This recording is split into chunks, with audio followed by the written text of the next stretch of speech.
ফুলবাড়ির পর এবার শিলিগুড়ি মহকুমার মাটিগাড়া থেকে 5টি সিম বক্স উদ্ধার করল মাটিগাড়া থানার পুলিশ। আর এই ঘটনার সাথে জড়িত মাস্টার মাইন্ডকে বিহার থেকে গ্রেপ্তার করে ট্রানজিট রিমান্ডে আনা হলো শিলিগুড়িতে।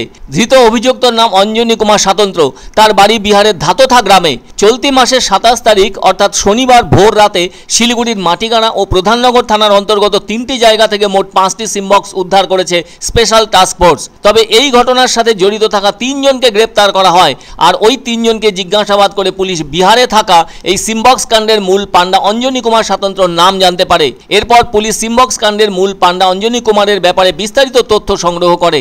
শেষে তাকে গ্রেপ্তার করতে বিহারের উদ্দেশ্যে রওনা দেয় শিলিগুড়ির পুলিশ। তবে সেখানে তাকে গ্রেপ্তার করতে বিহার পুলিশের সাহায্য নেওয়া হয়। শেষটায় তার ডেরা থেকে গ্রেপ্তার করা হয় সিমবক্স কাণ্ডের মূল মাথা অঞ্জনী কুমার স্বতন্ত্রকে। তাকে বিহার থেকে ট্রানজিট রিমান্ডে শিলিগুড়িতে এনে মহকুমা আদালতে পেশ করে মাটিগাড়া থানার পুলিশ। আদালতের কাছে তাকে নিজেদের হেফাজতে নেওয়ার জন্য 14 দিনের আবেদন জানায় পুলিশ। অন্যদিকে কিছুদিন আগে নিউ জলপাইগুড়ি থানার অধীনে থাকা ফুলবাড়ি এলাকা থেকেও উদ্ধার হয়েছিল সিমবক্স। ওই ঘটনায় গ্রেপ্তার হয়েছিল বেশ কয়েকজন। আবার দার্জিলিং জেলার ফাঁসিদাওয়া থানা এলাকার বিশেষ জায়গা থেকেও উদ্ধার হয়েছিল সিমবক্স।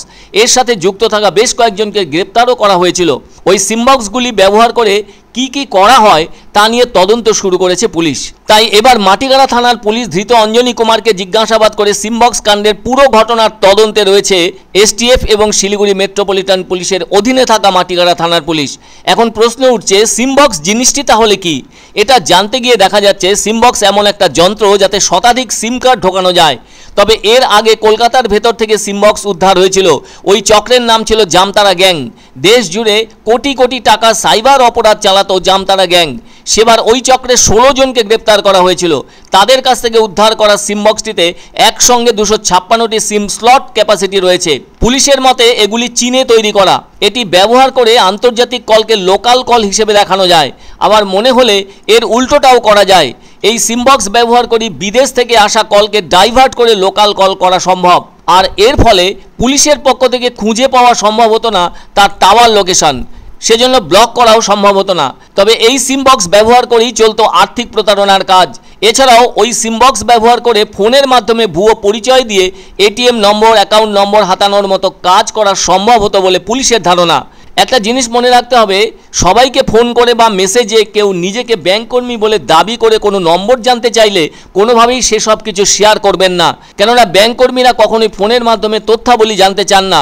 সরাসরি ব্যাংকের সংশ্লিষ্ট শাখাতেই আসতে বলেন গ্রাহকদের। বিজ্ঞান তো উন্নত হয়েছে, ভালো কথা, আরও উন্নতি হোক বিজ্ঞানের।